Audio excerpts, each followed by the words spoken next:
Assalamualaikum warahmatullahi wabarakatuh. Selamat pagi, salam sejahtera bagi kita semua dimanapun sahabat SPM berada. Kembali lagi nih bersama gua Fajar Sidik di acara yang paling kece tentunya di Seni Pasar Modal Channel edisi setelah Hari Valentine tanggal 15 Februari 2022.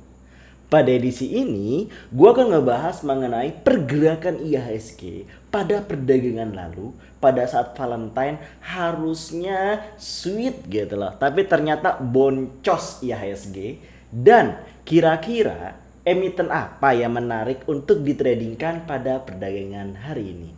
Tanpa berlama lagi, yuk check it out.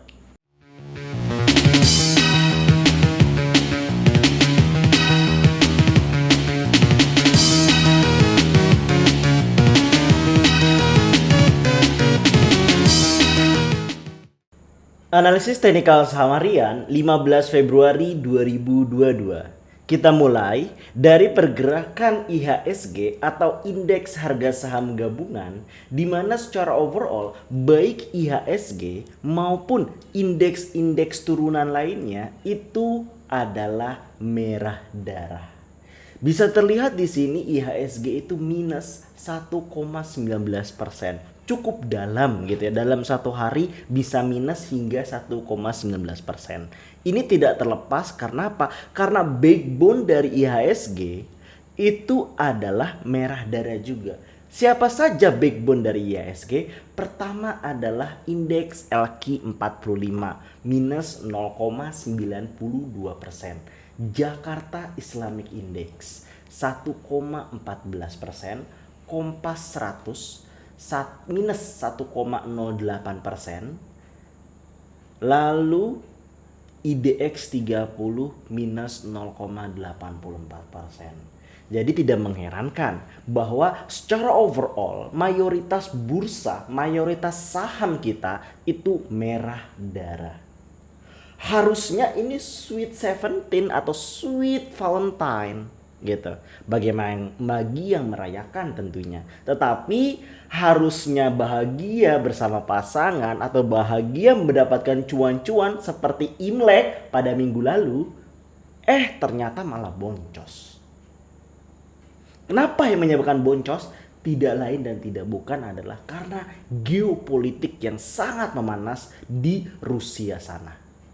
Kok bisa di Rusia sana yang geopolitiknya lagi panas bisa berdampak ke Indonesia? Bisa. Kenapa? Karena Indonesia itu tidak ada yang namanya kemandirian. Kemandirian dalam hal apa? Ekonomi tentunya. Kita sangat tergantung bagaimana aspek luar. Kenapa? Karena kita bergantung terhadap importir maupun eksportir yang ada di Indonesia. Semakin banyak kita mengimpor dari luar dan juga kita mengekspor keluar, itu mempengaruhi yang namanya devisa negara. Apalagi Indonesia sedang menghadapi yang namanya gelombang ketiga dari COVID-19, yaitu adalah jenis Omicron. Di mana secara data, banyak data yang menunjukkan bahwa angka kenaikan COVID-19 pasien cukup kembali tinggi, apalagi khususnya di Pulau Jawa. Hal ini menandakan bahwa PPKM pun mengalami kenaikan hingga level 3. Walaupun tidak separah ke level 4, tetapi udah menjadi warning bagi investor sendiri.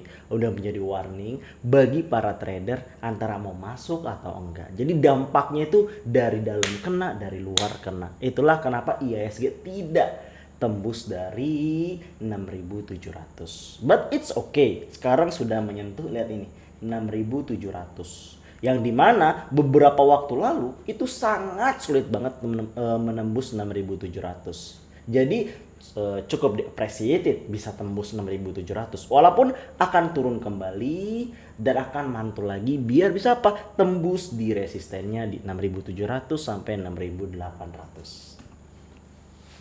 Walaupun seperti itu, ada yang selalu namanya top gainers dan top loser pada perdagangan kemarin. Ada apa aja? Top gainers ada Net TV, IPPE, SUPR, CSRA, dan WMPP. Sedangkan top loser itu ada Diva, Bima, Foru, Slis, dan BBYB.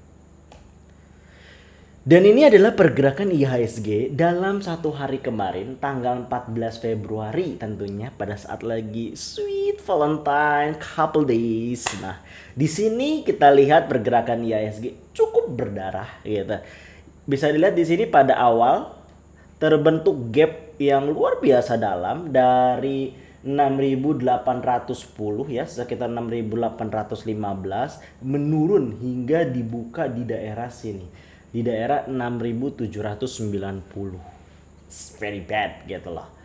Dia mengalami turun hingga menyentuh 6.700 dan akan kembali naik. Di sini gua masang dua jenis yang namanya support dan resisten. Warna biru adalah jenis support dan resisten dalam bentuk horizontal. Sedangkan yang warna hijau adalah support dan resisten dalam bentuk yang namanya diagonals, mengikuti tren. Bagi yang belum tahu, mungkin atau yang baru baca atau nonton video channel ini, apa sih itu support dan resisten? Support itu adalah ibarat sebuah lantai, resisten itu adalah sebuah atap. Saat bola yang kita lemparkan, jebret, pada satu titik akan menyentuh lantai, dan pada satu titik pun lantai itu akan memberikan efek kejut atau efek lempar kembali bola tersebut ke atas. Efek lempar ke atas itulah yang disebut sebagai dasar support. Dan atapnya pada bola lempar ke atas akan mentok ini yang disebut sebagai yang namanya resisten. Jadi sederhananya support dan resisten adalah support adalah lantai, resisten adalah atap. Area trading yang paling safety, yang paling aman digunakan untuk para trader. Umumnya untuk safety dari support dan resisten itu dalam bentuk 3. Support 1, support 2, support 3. Artinya ada 3 lapisan. Begitu juga dengan resisten, ada resisten 1, 2, dan 3. Tapi ini secara overall gue gak bakal gambar lebih detail mengenai hal tersebut. Di sini gue hanya pengen menunjukkan tren dari IHSG itu sendiri. Di sini ada dua jenis bentuk dalam support tadi.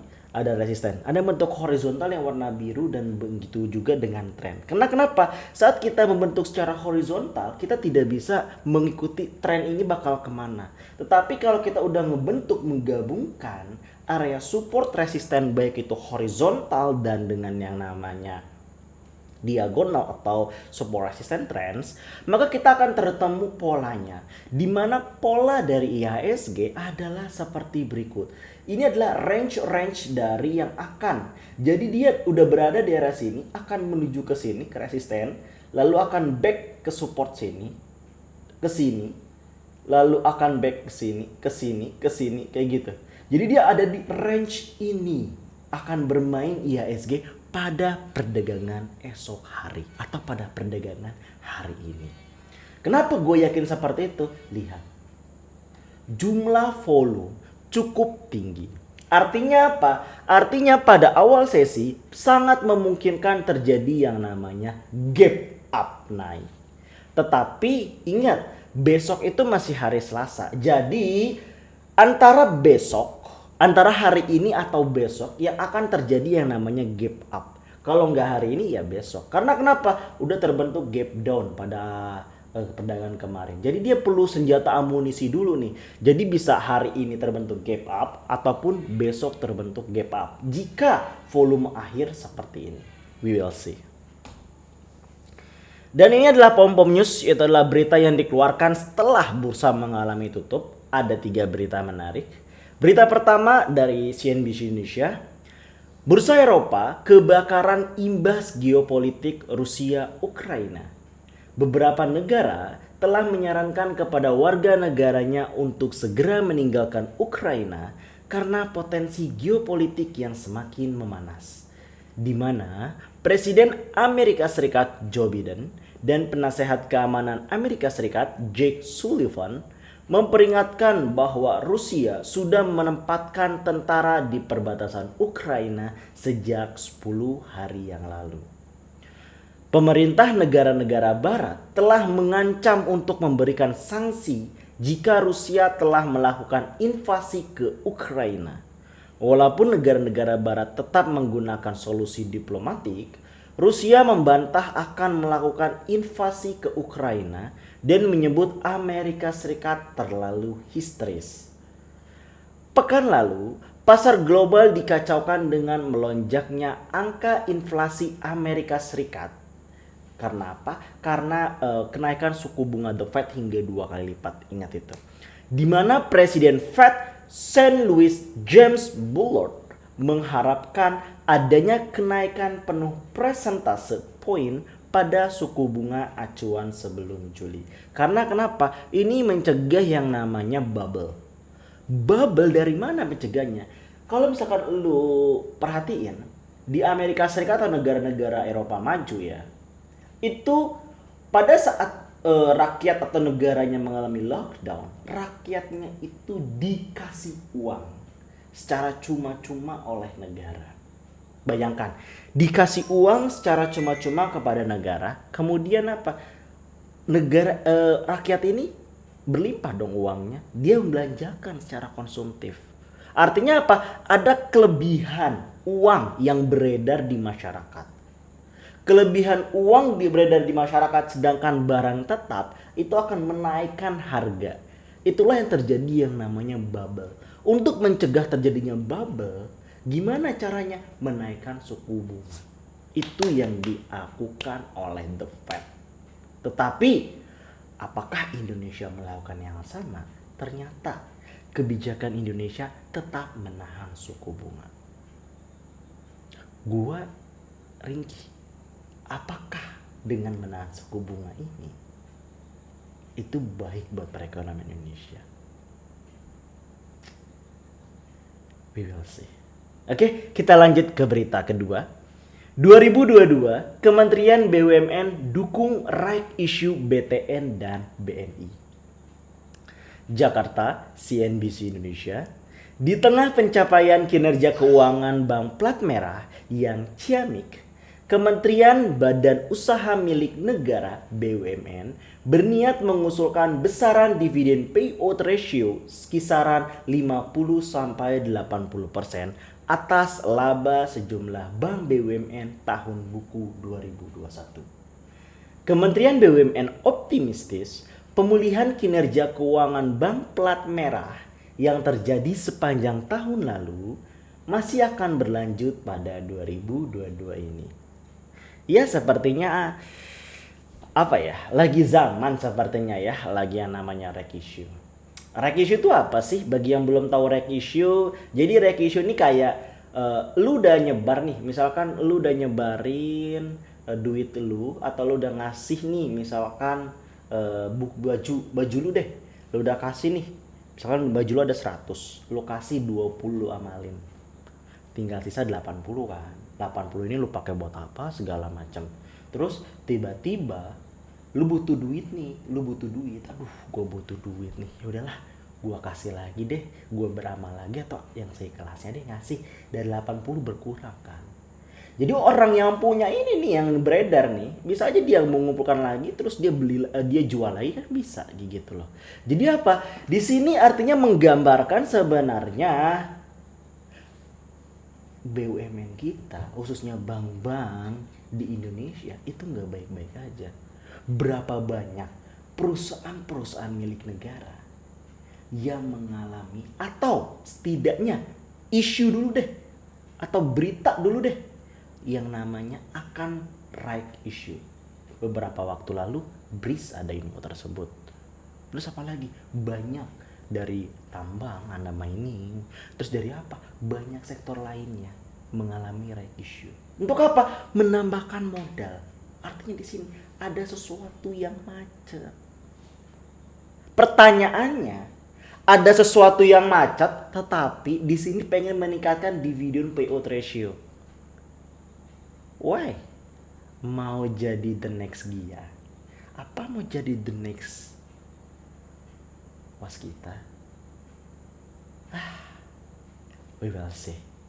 Tapi harapannya, iya banyak pakar-pakar jago tentunya bisa memutuskan hal tersebut. Iya nggak masalah gitu. Tapi dari kacamata makro, iya nggak make sense aja dalam logika gue ya. Tapi kalau misalkan lu punya pendapat beda, coba komen deh. Kita lanjut ke berita terakhir. Investor.id, begini nasib paket proyek Waskita Karya KOSKT di Bendungan Bener. Jakarta, PT Waskita Karya Tbk WSKT merupakan kontraktor pada salah satu paket pekerjaan Bendungan Bener di Jawa Tengah.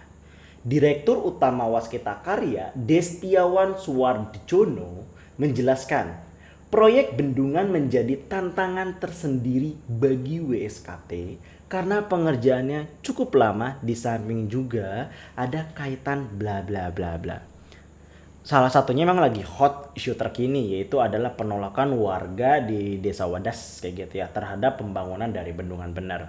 Karena kenapa? Ada yang ya sebagian itu mengikhlaskan untuk dibangun untuk Bendungan Bener, tapi ada yang sebagian lagi itu tidak mengikhlaskan kayak gitu. Dan ada yang belum diganti rugi gitu. Sengketa-sengketa yang luar biasa kalau misalkan lu mengikuti sosial media itu cukup banyak yang terjadi di Desa Wadas. Harapannya itu tidak yang namanya berlarut-larut terhadap hal tersebut dan menemukan solusi terbaik. Jadi tidak ada pihak yang dirugikan, baik itu adalah dari Desa Wadas atau masyarakatnya sendiri maupun dari sisi lainnya. Karena kenapa? Di sini kalau sampai WSKT atau Bendungan Bener ini gagal, berapa persen kerugian yang udah akan ditanggung? Karena kenapa? Gak mungkin udah ngebangun proyek segini tapi dia gak bangun tender. Pasti ada tender-tender yang udah sebelum-sebelumnya disiapin. Saat itu gagal, siapa yang ganti rugi? Sih? Ya kita harap deh. Semoga ada langkah baik gitu dan cepat selesai kasus yang ada di Desa Wadas dan punya solusi terbaik gitu. Baik itu dari sisi BUMN dalam jangan sampai rek isu terus maupun case-case yang seperti ini. Kita berdoa yang terbaik untuk negeri Indonesia tercinta kita. Baik, inilah yang ditunggu-tunggu, yaitu adalah analisis teknikal harian. Di sini gue nggak pakai yang ribet-ribet. Di sini gue pengen coba yang secara konvensional, yaitu hanya menarik garis secara support dan resisten dan menentukan area kapan beli, kapan jual dan hold. Jadi lu nggak usah ribet-ribet. Duh, gue nggak bisa nih baca indikator, gimana ya? Aduh, gue nggak ngerti nih kebanyakan indikator, gimana ya? Di sini gue mengajarkan is the simple is easy, but principle. If you know that, you can do it. Oke? Maaf kalau bahasa Inggrisnya belepotan. Oke, di sini analisis teknikal harian. Di sini satu adalah KKGI. Bisa dilihat di sini Research Alam Indonesia. Di sini area support dan resisten. Gimana sih cara narik area support dan resisten? Garis. Apa kata garis? Garis itu adalah menemukan antara titik A dan titik B, ditarik garis. Kalau satu titik bisa disebut garis nggak? Nggak kan? Oke. Semakin banyak titik yang kena akan semakin linear. Lu pernah nggak sih lu gambar garis? Lu coba nih, misalkan di kertas deh lu coba. Ya. Misalkan ini titik ya. Terus lu dua titik gini. Gimana lu bisa linear coba narik garis secara manual? Linear gak? Enggak kan? Coba kalau lu titik-titiknya agak banyak. Terus lu tarik garis.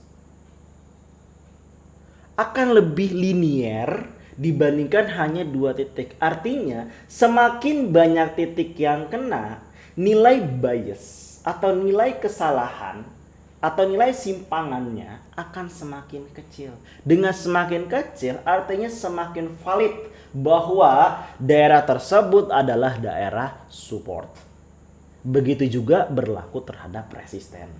Di sini bisa dilihat banyak garis yang kena. Kalau kita ngeliat di sini tuh banyak garis yang kena, begitu yang kena. Jadi kalau lu bisa lihat di KKG ini area ratio tuh jelas banget. Dia main di area 316 sama 322. Jadi lu bisa beli di area 316, jual di 322. Bisa main di area itu. Berbeda halnya dengan Net TV. Bisa dilihat polanya berbeda lagi dengan Net TV. Kalau kita ngeliat dari garis supportnya aja. Karena kenapa? Karena ini adalah yang namanya baru listing di bursa. Kalau baru listing di bursa, pure pergerakan bandar. Jadi kita harus melihat pola bandar atau pola gajahnya seperti apa ya. Kalau lihat di layar, ya, yang layar, polanya jelas banget. Dia naik, diturunin. Naik. Sekarang baru naik 2 tangga nih. Nih, baru naik 2 tangga. Jadi dia pada hari ini dia akan naik lagi. Setidaknya berapa tangga? 1, 2, 3, 4. Turun juga sama. 1, 2, 3, 4. Jadi 4 tangga baru naik, 4 tangga lagi turun. Jadi sekarang masih Net TV pada perdagangan hari ini mengalami naik. Jadi lu bisa beli di 650 sampai 665, cut loss di 550, jual di 700 sampai 725. Selanjutnya adalah ITMG. Bisa dilihat di ini TMG range area trend mainnya dia adalah di area range ini nih. Yang gue coret-coret. Nah, ini dia adalah range mainnya. Jadi dia akan menuju sini. Ataupun kalau break dia akan ke sini. Jadi akan dia berubah ke sideways ataupun dia akan meneruskan trend. Jadi lu bisa mengambil di 2 posisi itu di tengah-tengah. Makanya di sini gue ambil beli di 22600 sampai 22700 biar lebih safety. Cut loss di 22450, jual di 22800 sampai 2290. Tetap di atas masuk ke area range arsir support dan resisten. Dan terakhir itu adalah L-shape, London Sumatera Indonesia. Di sini pun sama. Lihat garis supportnya makin lama makin mengecil kan di sini, mengecil. Kenapa mengecil? Artinya akan terjadi pembalikan arah. Kalau bahasanya ini adalah suatu tren yang terbentuk. Apa ya nama trennya ya? Lupa nama trennya. Ya gitu. Jadi dia akan menuju ke sini. Jadi ini akan menuju ke sini atau dia akan mantul dulu sebelum ke sini. Artinya kalau dia break maka dia akan uptrend ke atas, tapi kalau nggak bisa dia akan turun ke bawah.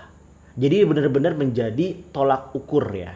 Jadi lo bisa beli di 13.15 sampai 13.20, cut loss di 1.300, jual di 13.30 sampai 13.40.